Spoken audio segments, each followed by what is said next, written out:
Ya estamos en San Juan, en el capítulo 9, y hoy nos toca reflexionar en los versículos desde el 1 hasta el 12. Del 1 hasta el 12.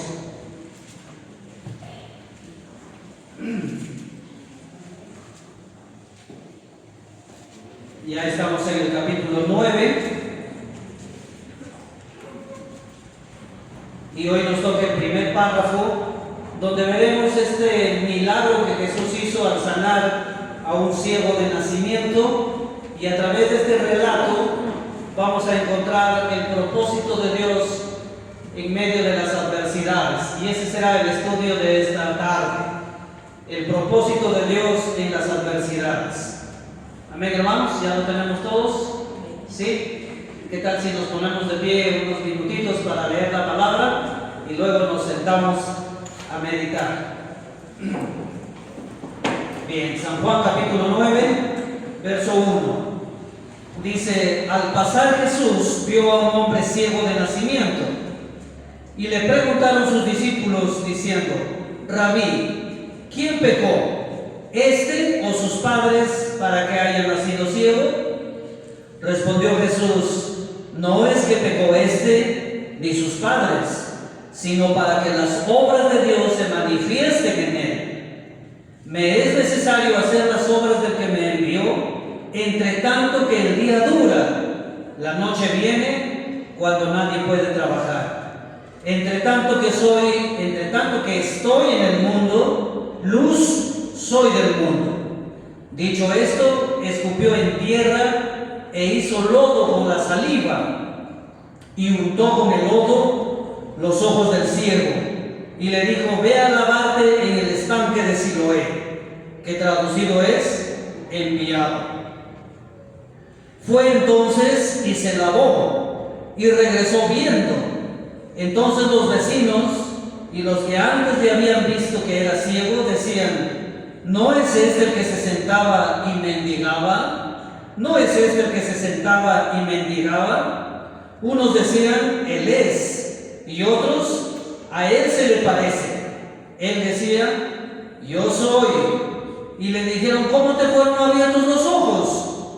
Respondió él y dijo: aquel hombre que se llama Jesús hizo lodo, me untó los ojos y me dijo: ve al Siloé y lávate. Y fui y me lavé y recibí la vista. Entonces le dijeron: ¿dónde está él? Y él dijo: no sé. Vamos a orar. Bendito Padre, tomamos asiento, por favor. Y el estudio de esta tarde será acerca del propósito de Dios en las adversidades. Aquí en esta historia, mis amados hermanos, vamos a leer otra vez los 3 primeros versículos. Y dice así: al pasar Jesús vio a un hombre ciego de nacimiento, y le preguntaron sus discípulos diciendo: Rabí, ¿quién pecó, este o sus padres, para que haya nacido ciego? Respondió Jesús: no es que pecó este ni sus padres, sino para que las obras de Dios se manifiesten en él. Aquí vemos a un hombre en unas circunstancias bastante difíciles para él, ciego de nacimiento. Ya cuando estuvimos arriba en el tercer piso, todavía hace unas semanas atrás, les hice referencia como ilustración a esto, ¿no? Bueno, una persona que ha nacido viendo y a cierta edad, de repente por cuestiones de enfermedad o accidente, ha quedado ciego, pero al menos ha tenido la oportunidad de ver, ¿no? Conoce el rostro de sus padres, sabe distinguir lo que es un carro, una moto, un árbol, el campo, la luz solar, etcétera, ¿no? Pero imaginemos a un ciego de nacimiento. Un ciego de nacimiento nunca ha podido ver la luz del sol. Un ciego de nacimiento no sabe cuál es el rostro de su papá ni de su mamá, ni qué estatura tiene, ni cuál es su contextura. No saben cómo es un ave, no saben distinguir entre una gallina y un loro, y tal vez escuchan un relinchar por ahí y le dicen: es un caballo, pero no se podría imaginar cómo es un caballo. Tal vez alguien le podría describir, pero debe ser difícil, hermanos, haber nacido ciego. un ciego de nacimiento, ¿no? Este era el momento o el tiempo de adversidad para él, esta enfermedad, esta ceguera que él tenía. Ahora, hermanos, si pensamos en nosotros en esta tarde, también seguramente de alguna manera en algún momento hemos pasado tiempos de adversidad, y si no lo estamos pasando ahora, y si no lo pasamos ahora, el tiempo de adversidad va a llegar, ya sea a través de alguna enfermedad. Algunas enfermedades son leves, son pasajeras, otras enfermedades se hacen crónicas y otras enfermedades hasta nos llevan a la muerte, ¿no? Y son circunstancias difíciles tanto para el enfermo como para las personas que rodean al enfermo, ¿no? Y hay otras circunstancias adversas. A veces hay incomprensión en la familia, a veces hay peleas entre cónyuges, a veces hijos rebeldes, a veces nos botan del trabajo, y hay distintas formas en las que podemos sufrir aflicciones diferentes en nuestras vidas. Pero aquí encontramos a un ciego de nacimiento, y tal vez la enfermedad es una de las cosas que nos afligieron o nos afligen o nos afligirán más adelante, ¿no? Y es sumamente difícil cuando alguien va al médico y de repente va por cualquier dolencia o por cualquier dolor y le hacen sus análisis, le hacen sus biopsias y resulta cáncer, que es lo más popular últimamente, ¿no? Y cuando te dan esa noticia, entonces te derrumbas, ¿no? Te derrumbas. Ahora, hermanos, veamos a través de este pasaje, cuál es la reacción natural del ser humano frente a la adversidad y cuál es la reacción correcta que deberíamos tener, que es la que nos da Jesucristo. Naturalmente, pensemos en este hombre que nació ciego, ¿no? Naturalmente, uno de los sentimientos naturales que tenemos, una de las reacciones naturales es la autocompasión. Cuando estamos mal siempre decimos, ay de mí, ¿por qué a mí? ¿No? ¿En qué momento fue esto? ¿Por qué razón pasa estas cosas? ¿Qué desgracia que me pasó a mí? Y me autocompadezco por eso. Ya me imagino a este hombre ciego, ¿no? Tal vez él pensando, ojalá hubiera tenido algún momento siquiera para mirar la luz del sol, pero desgracia la mía que desde nacimiento vine ciego a este mundo. Ni siquiera puedo trabajar, ni siquiera puedo desplazarme libremente por las calles o por los caminos, porque necesito a alguien que me lleve, que me ayude, que me cargue, que me jale, que no me deje caer. Y como no puedo trabajar, me toca mendigar. No, me toca mendigar. Y él estaba sentado.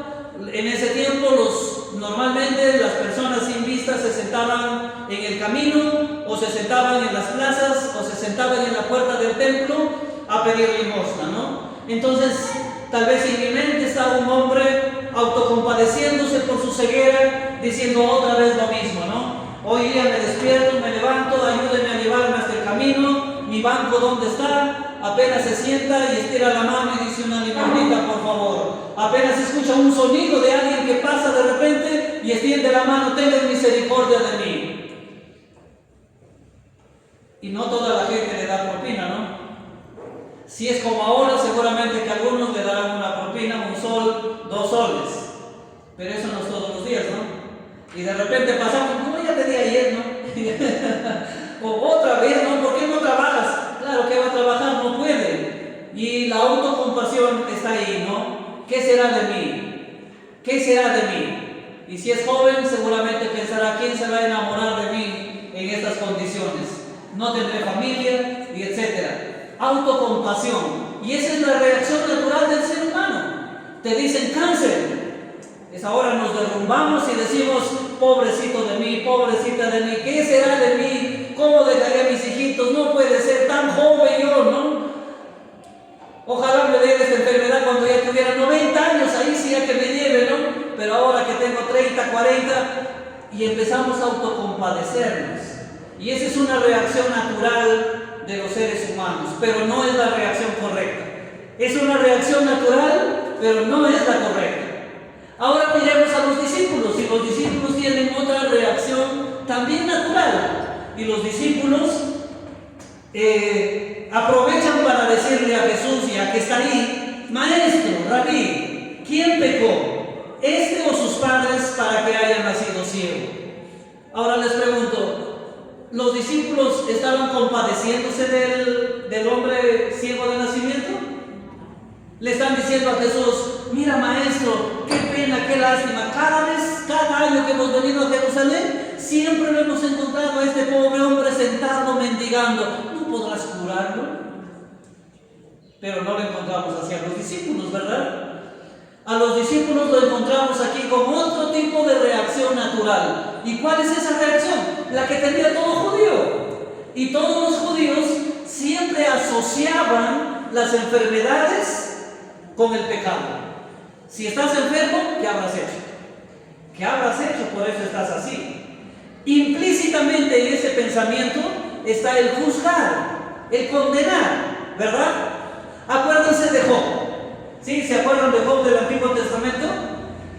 Esa es otra de las ilustraciones que nos lleva a pensar en el pensamiento natural de los seres humanos en la cultura judía, ¿no? Job, ya saben ustedes que le vino la desgracia una tras otra, ¿no? Primero murieron todos sus animalitos, se quedó sin ganado, sin nada. Luego en un solo día perdió a todos sus hijos.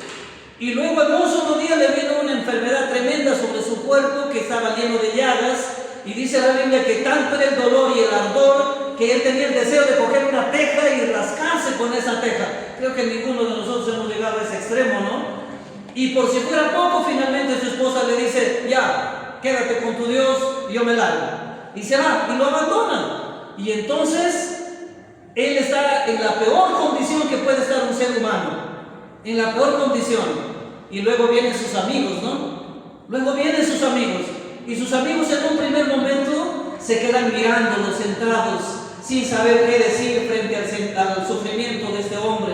Lo están mirando, él está sentado sobre ceniza, hay ceniza sobre su cabeza en señal de dolor. Y lo están mirando y están sufriendo juntamente con él, al parecer, en un primer momento. Pero luego abren la boca.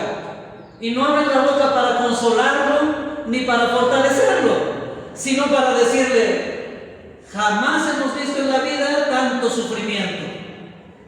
Bueno, a alguien se le puede morir un hijo, a alguien puede perder sus bienes, pero ya mírate tú, ¿en qué extremo estás? Eso quiere decir que habrás hecho. ¿Cuál es tu pecado? Confiesa ya, arrepiéntete, pide perdón a Dios, tal vez Él tenga compasión de ti y te sane. ¿Qué has hecho de malo? Entonces sus amigos, como todos en la cultura hebrea, tenían ese pensamiento. La enfermedad está relacionada íntimamente a pecados específicos. Y aquí la reacción de los discípulos no está lejos de los amigos de Job, ¿no? Maestro, dime, ¿quién pecó? ¿Él o sus padres para que éste esté ciego? O sea, de que hay pecado, ¿no? De que este está ciego. Y si está ciego es el resultado de algún pecado específico. Ya sea que él haya pecado o sus padres, pero alguien ha pecado aquí. Algo está mal, ¿no? Implícitamente están juzgando, están condenando, ya sea a él mismo o a sus padres, que tal vez algún pecado específico hayan cometido y por lo tanto está sufriendo este hombre esa ceguera. De hecho, hermanos, tenemos que entender en primer lugar que las aflicciones, las enfermedades y todo lo que sufrimos es consecuencia del pecado de manera general. Porque recuerden ustedes, antes de que el pecado entre por Adán y Eva, no había dolor, no había aflicción, no había enfermedades, no había muerte, no había delincuencia, no había violencia, no había sufrimiento antes de que entre el pecado al mundo. Pero por la desobediencia de Adán y Eva, por esa desobediencia, entró el pecado en el mundo y por el pecado entró la muerte.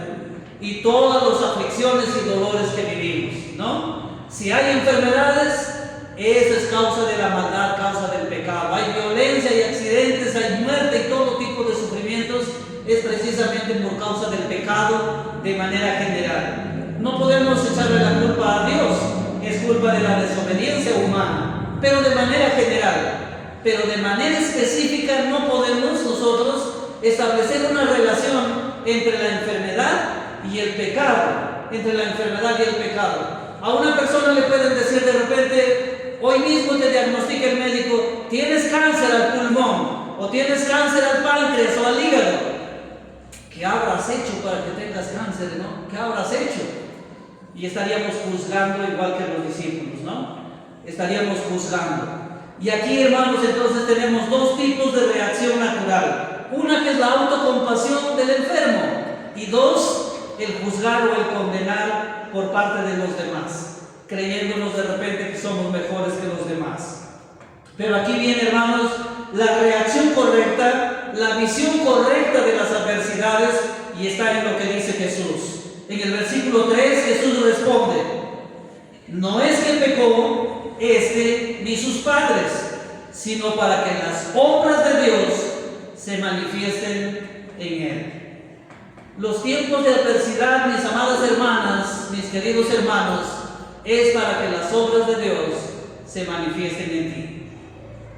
Y esa es la visión correcta, esa es la visión de Dios frente a la adversidad. Y esa es la visión que Dios quiere que tengamos nosotros también. Sea que estemos en este momento pasando tiempos de adversidad, o sea que nos llegue mañana más tarde esos momentos de adversidad, que nosotros podamos no autocompadecernos, no condenar a los demás, sino más bien tener esa visión de que ese momento de adversidad, esa aflicción, ese sufrimiento, es para que las obras de Dios se manifiesten en uno. Se manifiesten en uno. Entonces, hermanos, hasta aquí ya podemos evaluarnos de repente cómo han sido nuestras reacciones hasta aquí en los tiempos de adversidad, ¿no? ¿Cómo ha sido? Y de repente, claro, alguien te hizo daño y dices, claro, pero a usted, hermano Jesús, no le ha pasado lo que a mí me ha pasado. Efectivamente, ¿no? Pero como les dije, hermanos, si miramos a Job, nadie ha llegado, creo, a ese extremo de sufrimiento, ¿no? A ese extremo de sufrimiento. Y es verdad, a cada uno de nosotros tenemos adversidades diferentes, no es para todos igual. No todos sufrimos un tipo de cáncer, o no todos perdemos la vista. En la mañana estuvo aquí en el primer turno mi hermano José, ¿no? Y les cuento que mi hermano José, por ejemplo, él tenía una visión 20/20, ¿no? Pero después, poco a poco, le fue bajando la vista hasta que le detectaron diabetes y la vista empezó a bajar de golpe, ¿no? Y entonces hace unos años atrás él decía, bueno, todavía puedo manejar. Después dijo, en el día puedo manejar, pero en la noche ya no. Así que en la noche ya no manejo. Y después dijo, ya ni siquiera en la noche ya puedo manejar. Y después nos dijo, yo a 1,5 metros o 2 metros no veo nada. Así que cuando alguien se acerca lo veo de lejos. Y yo solamente alzo la mano pensando que me va a saludar, ¿no? Entonces ya intuitivamente nomás ya yo doy la mano, ¿no? Pero ya no lo veo cuando llega su mano hacia mí. Y entonces ahora ya necesita ayuda para que suba las escaleras, para que baje las escaleras, y etc.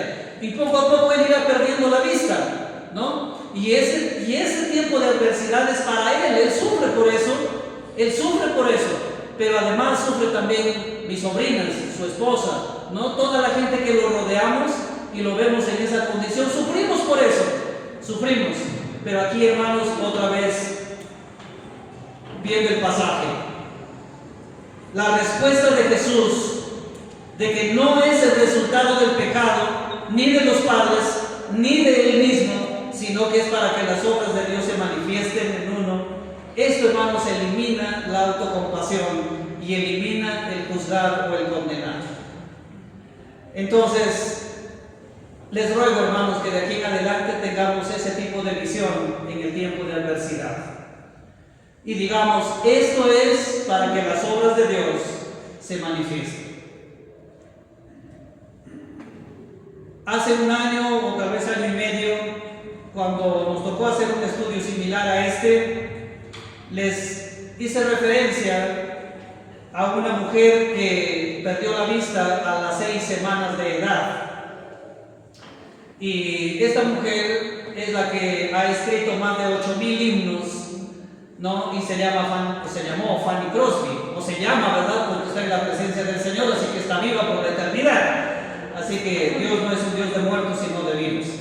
Entonces, ella se llama Fanny Crosby y vivió en los años 1820 hasta 1915 y escribió más de 8,000 himnos.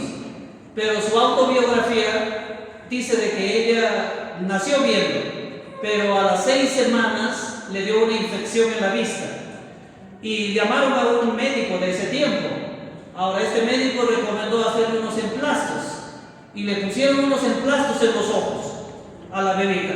Al siguiente día sacaron los emplastos y sus córneas estaban quemadas, no estaban blancas y ya había perdido la vista.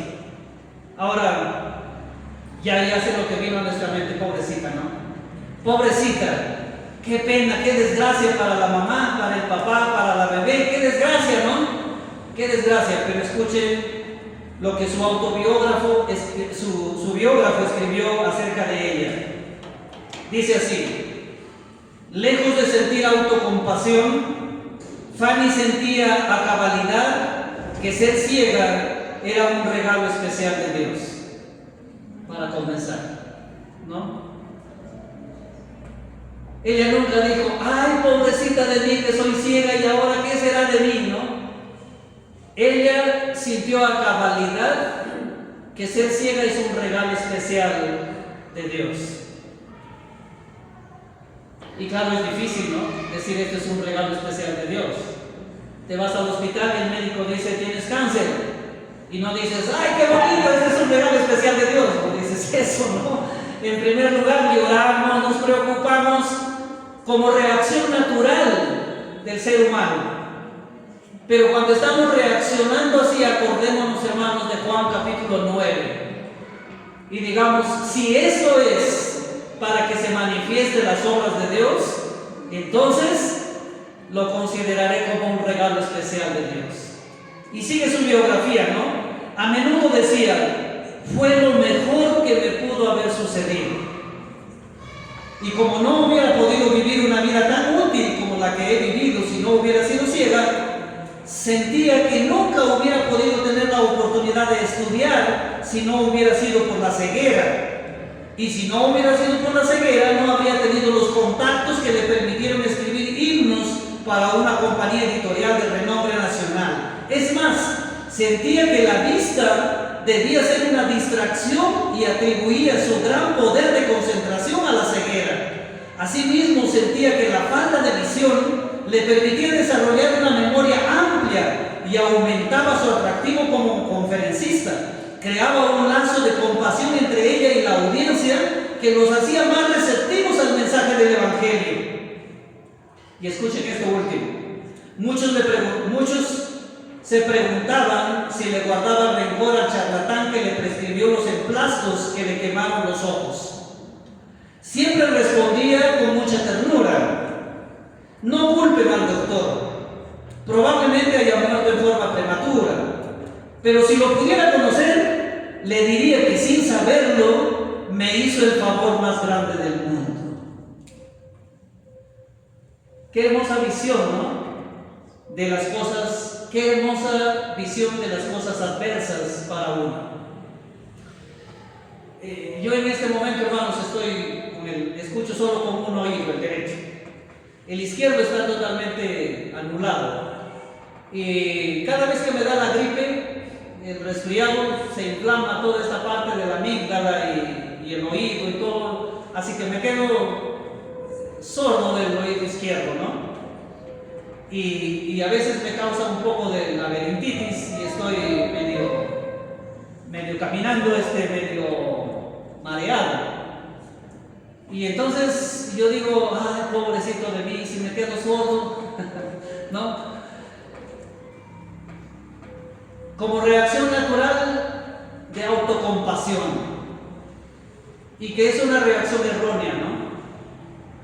Y bueno, en nuestra cultura tal vez uno pueda decir: no decimos ¿qué habrás hecho? Por eso estás sordo del oído izquierdo, ¿no? ¿Qué pecado habrás cometido, verdad? No decimos eso. Pero seguro que alguien que ya me conoce por los comentarios que hacemos siempre dirá: eso que le pasa, hermano, por estar comiendo helado. Eso que le pasa, hermano, por estar comiendo ají. ¿No es cierto? Y entonces, y esa es una reacción natural de los seres humanos, ¿no es cierto? Pero miremos, hermanos, otra vez la reacción correcta, la visión correcta de las cosas, ¿no? Y decir: esto es para que las obras de Dios se manifiesten. para que se manifiesten las obras de Dios. Y entonces tendría yo que decir que la sordera de mi oído izquierdo es lo mejor que me ha pasado en la vida, aun cuando no lo sé cuál es el propósito todavía, ¿no? Aunque sí sé en parte. Bueno, la mayoría creo que escucha bien, pero yo me identifico mucho con el hermano Samuel y con mi papá. El hermano Samuel se sentaba ahí, ahora se ha sentado acá, y cada vez que he terminado el mensaje, el hermano Samuel me decía: hermano, ahora sí te he escuchado clarito, clarito. Le digo: es que el hermano ha estado junto al parlante. Me dice: pero hay algunas veces que no escucho nada, no entiendo.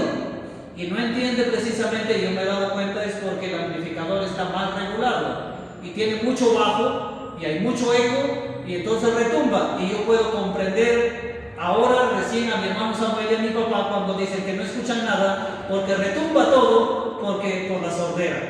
Entonces eso me ha llevado a mirar el amplificador y a regular mejor el sonido, para que no solamente la mayoría, sino también los que ya estamos medio sordos podamos escuchar claramente el mensaje. Entonces, si mi sordera fue para eso, entonces debe ser lo mejor que me ha sucedido en la vida. Hermanos, y cada uno de nosotros tenemos que ver así, aun cuando sea el tiempo más adverso, pero miremos a Jesús diciendo: lo que tú tienes es para que las obras de Dios se manifiesten en ti. Y esa es la visión correcta. Ahora, sigamos, hermanos, en el estudio de la palabra, los siguientes versículos. Versículo 4 y versículo 5. Y aquí encontraremos la misión de Jesús y la vocación del cristiano. Y aquí dice: me es necesario, dice Jesús, me es necesario hacer las obras del que me envió, entre tanto que el día dura. La noche viene cuando nadie puede trabajar. Entre tanto que estoy en el mundo, luz soy del mundo. Y miren ustedes la misión de Jesús. Jesús dice: me es necesario hacer las obras del que me envió. Jesucristo vino para hacer las obras que su Padre le envió a hacer. ¿Y cuáles fueron sus obras? Ya ahí lo vemos a Jesús haciendo muchos milagros, predicando en el templo, predicando en las sinagogas, predicando en una barca, y etcétera, etcétera. Ahí está Jesús haciendo las obras de Dios. Y Él dice: me es necesario hacer las obras de Dios. Así que curar a este ciego también es parte de las obras de Dios y las tengo que hacer también. Y ojo acá, me es necesario. La palabra necesario. La palabra necesario. Jesús, en otras palabras, decía: ese es mi deber. Porque yo debo ser obediente a mi Padre. Y mi Padre me ha mandado a hacer estas obras y yo las tengo que hacer. Me es necesario hacerlas. Es necesario, es mi deber hacerlas. Y esa también es la vocación del creyente.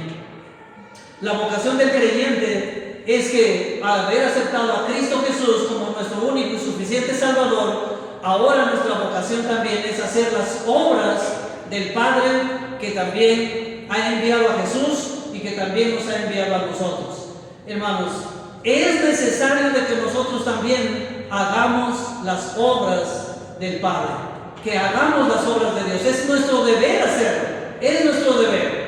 Pero la segunda parte de estos versículos nos muestra, hermanos, que no lo podemos hacer cuando nosotros queramos o cuando nosotros planifiquemos, sino que Jesús dice: me es necesario hacer las obras del que me envió, entre tanto que el día dura, porque la noche viene cuando nadie puede trabajar. Naturalmente trabajamos en el día, ¿no? Y la noche ya llega a las 5 de la tarde, ya es hora, ya, ¿no? Y de repente nos pasamos una horita más hasta las 6, pero decimos: ya es hora, ¿no? Ya llegó la noche, hay que descansar, ¿no? Hay que descansar, salvo que alguien tenga turno de noche, ¿no? Ya que es un asunto excepcional. Pero la naturaleza nos dice que el día es para trabajar y la noche es para descansar y ya no para trabajar.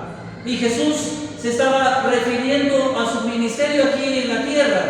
Y Él dice: me es necesario hacer las obras de mi Padre, entre tanto que el día dura, porque llega la noche y ya no podremos trabajar. En otras palabras, Él estaba diciendo: me es necesario que estos 3 años que tengo aquí en la tierra de ministerio, estos 3 años tengo que hacer todas las obras que mi Padre me ha mandado a hacer. Y el tiempo es corto, solamente son 3 años, y después ya no estaré que ya no podré hacer las obras que mi Padre me ha enviado a hacer. Así que mientras estoy aquí, luz soy para el mundo. Yo soy la luz del mundo.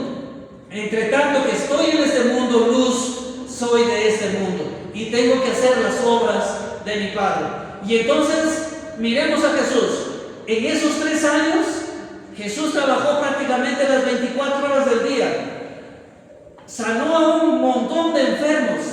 Cojos caminaban, ciegos veían, sordos sus oídos eran abiertos, leprosos eran limpiados, y terminaba de curar y estaba en el templo predicando, y salía del templo y encontraba a alguien en el camino y lo curaba, y decían: vamos ya a descansar. No, ustedes vayan a descansar mientras yo voy a orar a mi Padre.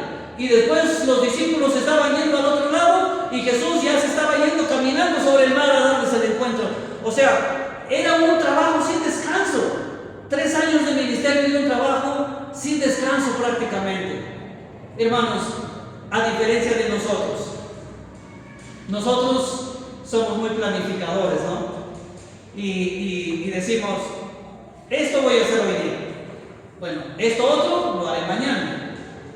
La próxima semana lo haré, ¿no? Bueno, tengo pensado ir a visitar a una amiga, a un amigo y enseñarle el curso vida, predicarle de la palabra. Pero esta semana no puedo, no puedo.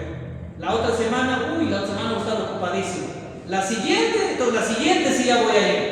Así planificamos nosotros, ¿verdad? Eso es nuestra naturaleza humana. Pero ¿qué dice el dicho? No dejes para mañana lo que tengas que hacer hoy. No dejes para mañana lo que tengas que hacer hoy. Pero nosotros somos expertos dejando para mañana, y no solo para mañana, sino para la siguiente semana y para el próximo mes, y no sabemos si llegará o no llegará.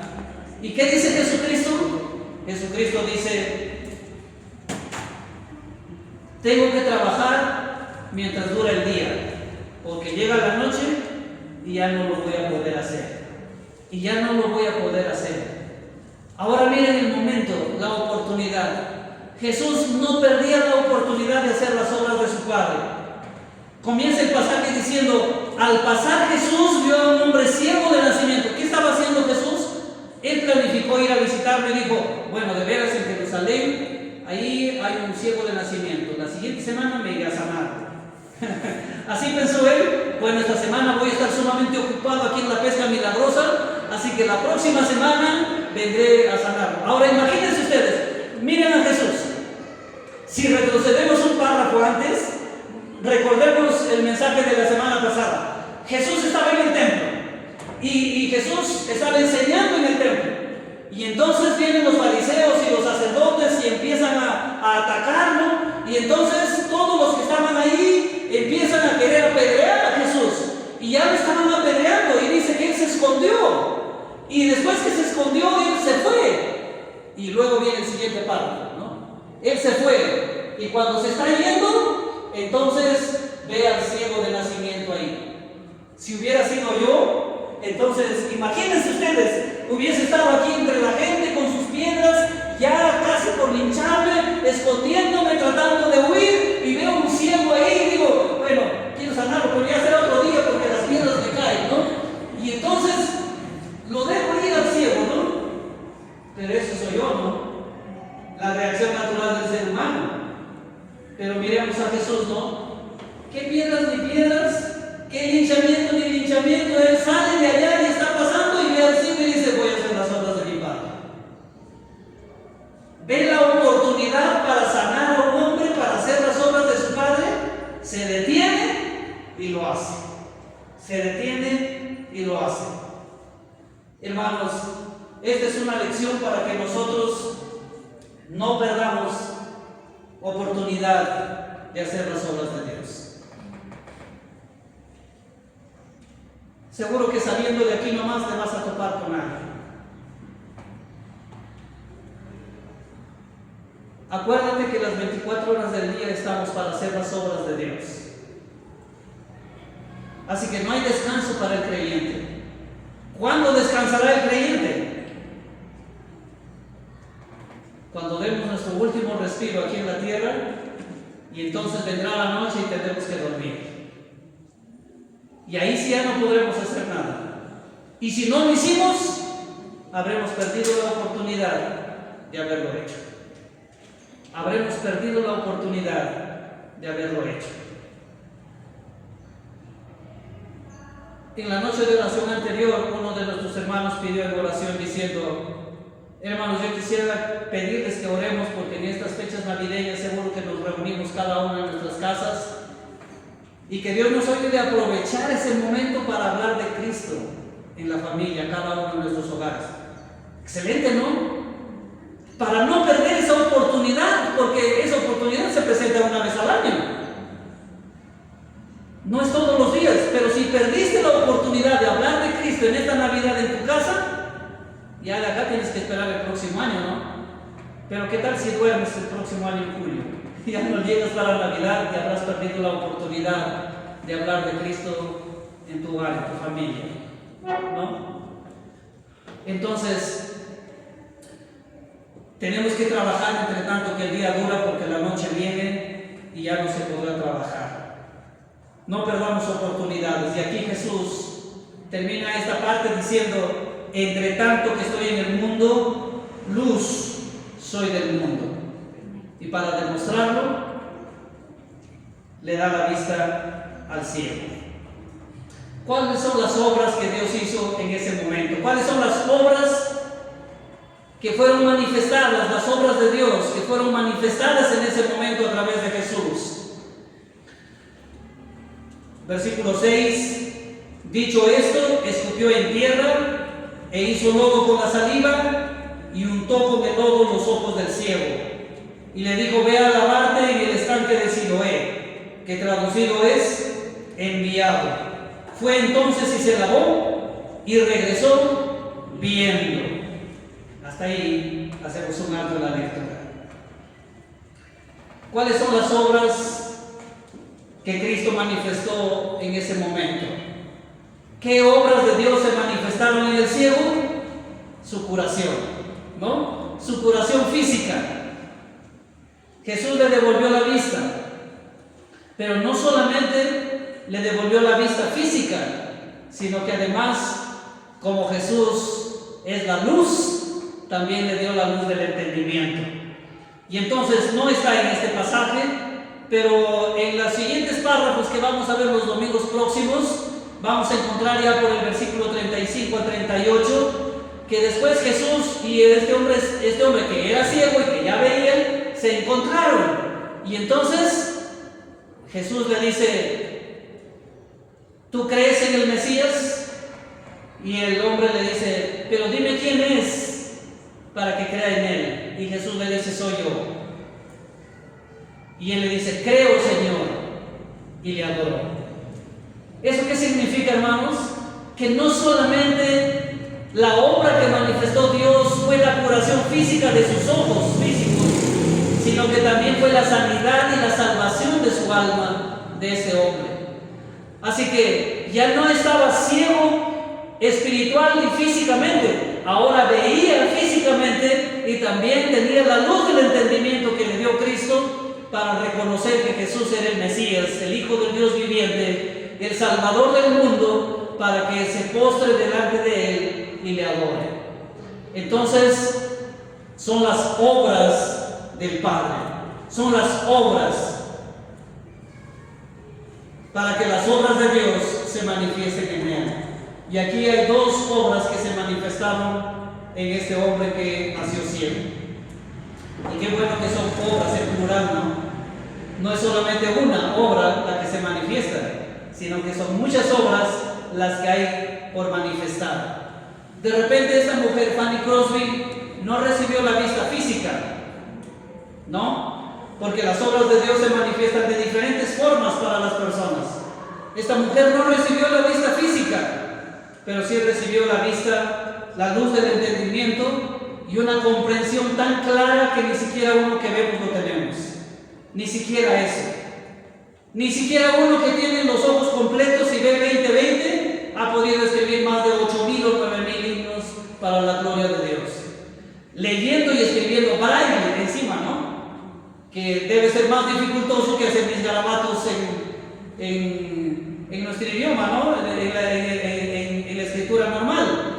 Pero imagínense ustedes, hermanos, ahora una mujer que fue invitada a muchas conferencias para predicar el Evangelio.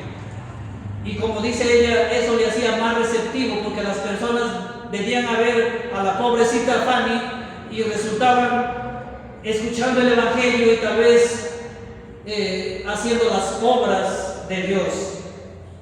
Entonces, tal vez no seamos sanados de nuestro cáncer, tal vez no seamos sanados de las enfermedades físicas, pero si las obras de Dios se manifiestan dándonos la luz del entendimiento, porque Jesús es la luz del mundo, entonces nos daremos más que satisfechos por ello y agradeceremos toda la vida a nuestro Dios y diremos también: fue lo mejor que me pudo haber pasado en la vida. Fue lo mejor que me pudo haber pasado en la vida. Que jamás pase por nuestra cabeza, mis amados hermanos, en qué hora me hice creyente. Al contrario, si el Señor abrió tus ojos, tú tendrías que decir: fue lo mejor que me ha pasado en la vida. El ver físicamente. No me sanó de mi enfermedad, sigo con el sufrimiento, pero veo las obras del Señor manifestarse en mí. Pero veo la mano del Señor manifestarse en mí. Entonces, ahora, en cuanto al método de la sanidad, bueno, aquí encontramos un milagro y una forma media rara de curar, ¿no? En otras ocasiones Jesús puso nada más sus manos sobre sus ojos y le dijo: recobra la vista, y recobró, ¿no? Pero en esta ocasión hizo lodo con la saliva, con la tierra y con todos los ojos, y tal vez un tanto antihigiénico, ¿no? Y luego le dijo: anda, lávate al estanque del Siloé. Y él se fue a lavarse y regresó ya viendo, ¿no? Ahora les haré una pregunta, ¿no? ¿Qué sanó al ciego? ¿La saliva? ¿El lodo hecho con saliva? ¿El agua del estanque? ¿Qué sanó al enfermo? La fe. Bueno, es una pregunta con trampita, ¿no?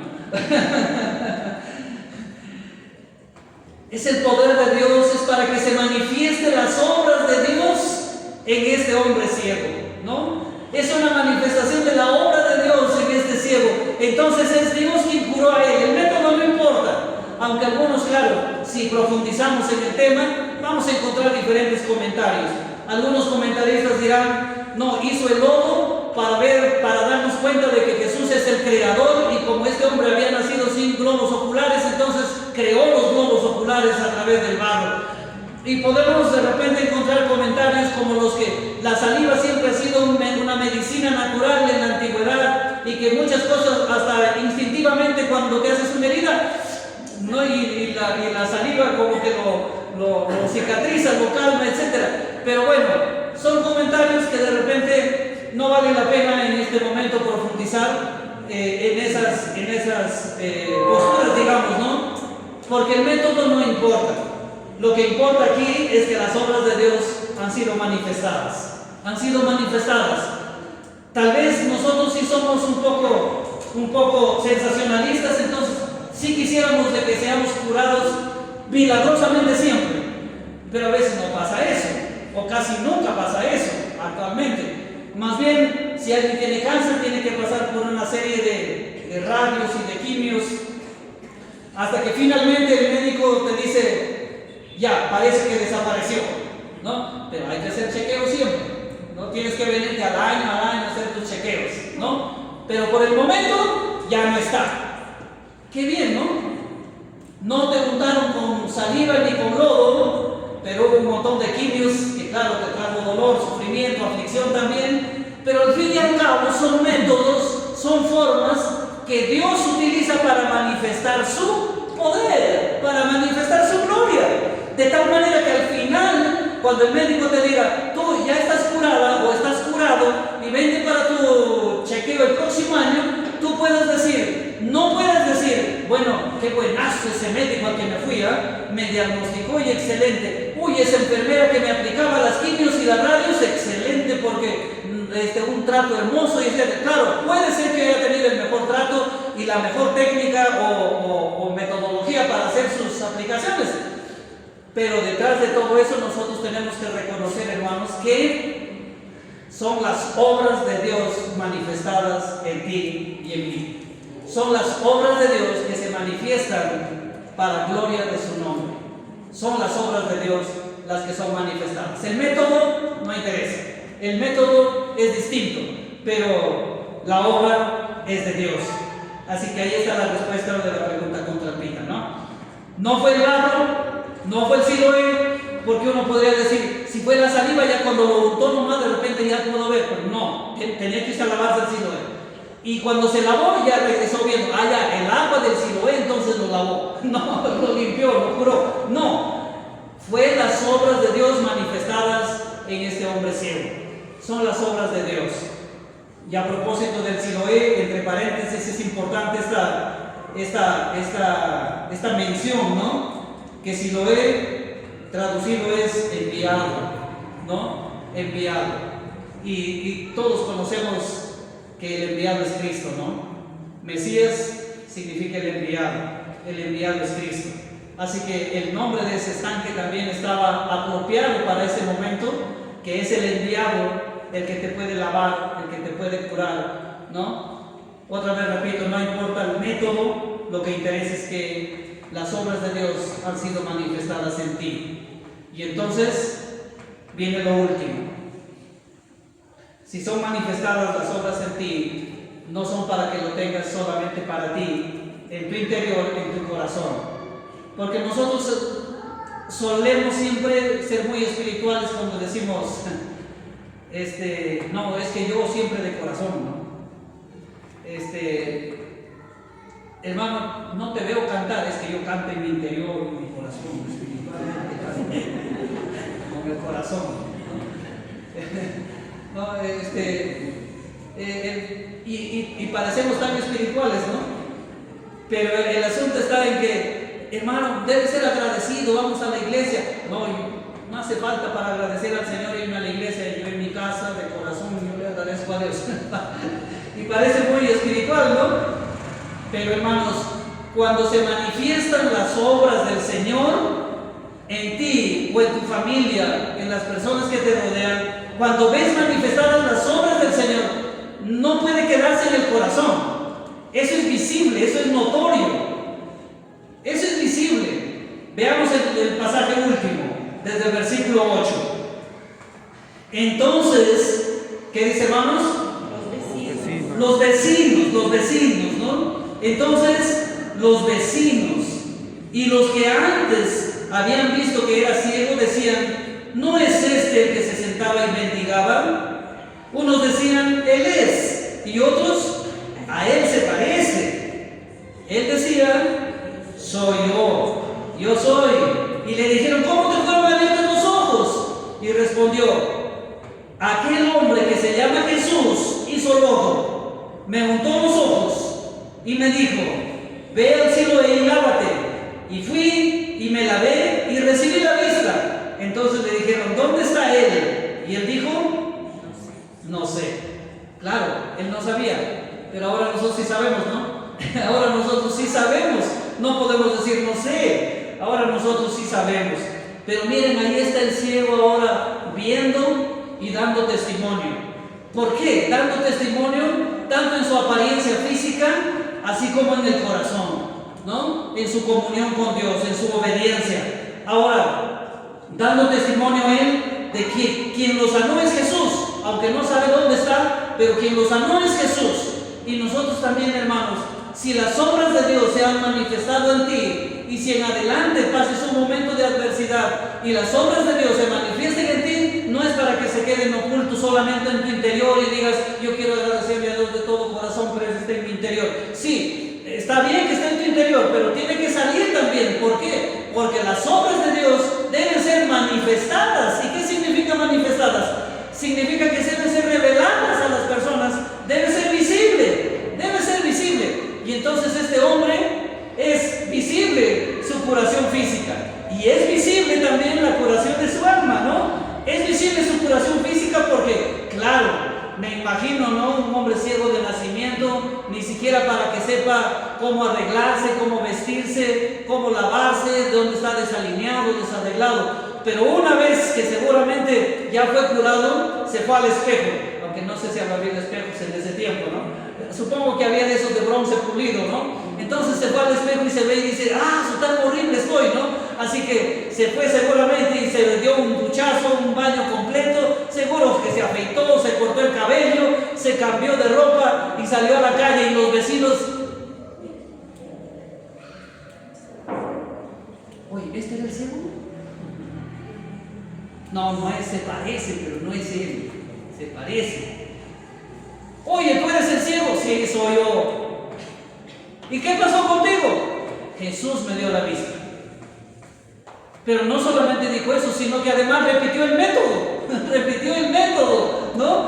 Y dijo, me hizo lodo, me untó los ojos y me dijo, anda, lávate. Y cuando regresé, ya estaba viendo. Hasta contó el método. Es hermoso cuando escuchamos a una persona, a una hermana decir, me diagnosticaron cáncer, me desesperé completamente, hermanos, me derrumbé, me desmoroné. Pero luego vi la mano del Señor, cómo me fue guiando a tal médico, a tal clínica, me fui a tal sitio, cómo Dios hizo que me atiendan a mí primero. El cupo había para diciembre, pero me dieron la preferencia y me dieron a mí ese cupo porque alguien faltó. Y luego vino el médico y me aplicaron era feriado y el médico estaba siquiera, pero lo llamaron y vino el médico. Y cuentan todo el método, ¿para qué? Para glorificar a Dios, para ver cómo la obra de Dios se ha manifestado en todo ese proceso de sanidad, en todo ese proceso de curación. Y es visible. Y entonces, cuando la persona no solamente ha recibido la sanidad de su cuerpo, sino también ha recibido la sanidad de su alma, y ha visto la luz de Cristo y tiene la luz del entendimiento y se da cuenta de que es pecador y que necesita el perdón y que necesita arrepentimiento y viene a Cristo y Cristo perdona sus pecados y es lavado de sus pecados, y entonces hay obediencia y vemos aquí al hombre ciego que ya veía, ahora siendo obediente y después adorando a Jesús. Y los vecinos veían las maravillas de las obras de Dios manifestadas en este hombre. Nosotros también podemos ver las maravillas de Dios manifestadas en las personas. Si pudiéramos contar cada una de nuestras anécdotas, seguramente sería un testimonio valiosísimo para los demás, el hecho de saber de que cómo la mano de Dios obra de maneras inexplicables, de maneras que nosotros no podemos entender, a tiempo. A veces para nosotros es a destiempo, pero para Dios es a tiempo. Siempre, hermanos. Así que, en resumen, de aquí en adelante, hagamos a un lado la autocompasión. Hagamos a un lado el juzgar, el condenar, el criticar a los demás por las situaciones adversas que están pasando. Más bien, veamos las cosas como Cristo las vio. Y digamos, este tiempo adverso, si es para mí, entonces, ¿de qué manera yo puedo manifestar las obras de Dios en medio de esta adversidad? Y si la adversidad es en los demás que yo puedo ver y tener un vínculo, entonces podré preguntarme de qué manera puedo ayudar, puedo ser un instrumento para que las obras de Dios se manifiesten en ella o en él, en mi papá, mi mamá, mis amigos, mis sobrinos, etcétera, que están pasando tiempos adversos. ¿De qué manera yo puedo ser un instrumento para que las obras de Dios se manifiesten? No nos olvidemos, hermanos, que no todo el tiempo está disponible en las oportunidades. Pueden pasar algunas y nosotros hayamos perdido la oportunidad de manifestar las obras de Dios. Así que abramos bien nuestros ojos y miremos y aprovechemos cada oportunidad que Dios nos da para testificar de la manifestación de las obras de Dios. Cada oportunidad. Y finalmente, hermanos, las obras de Dios siempre son visibles para la honra y gloria de su nombre. No nos quedemos callados cuando hayamos visto la mano de Dios manifestada en nosotros. No nos quedemos callados, sino que más bien testifiquemos de eso para que la gloria del nombre de nuestro Dios sea exaltado cada vez más. Vamos a ponernos de pie, hermanos, para terminar con una oración.